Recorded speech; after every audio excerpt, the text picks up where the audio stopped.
Hindi lahat ng mangmang ay walang pinag-aralan. Paano? Samahan niyo kong alamin ang kadahilanan. Ang mga sanhi ng kamangmangan ay nahahati sa dalawa. At una na rito, ang panloob na sanhi. Minsan, hindi kakulangan sa impormasyon ng problema, kundi ang sarili mong persona. Una na dyan ang kayabangan at pagnanais ng pamumuno at katanyagan na tila baga ayaw tanggapin ng sariling kamalian. Pangalawa ay ang katamaran. Gusto ng sagot, pero ayaw pagsikapan.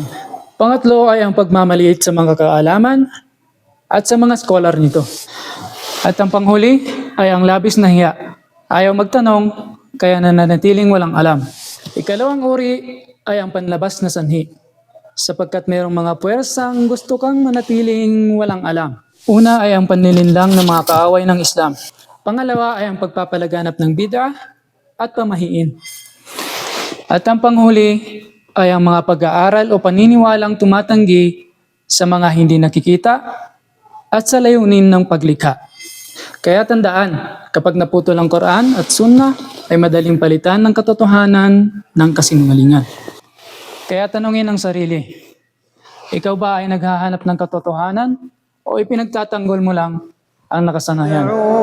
إلى الله على بصيرة أنا ومن اتبعني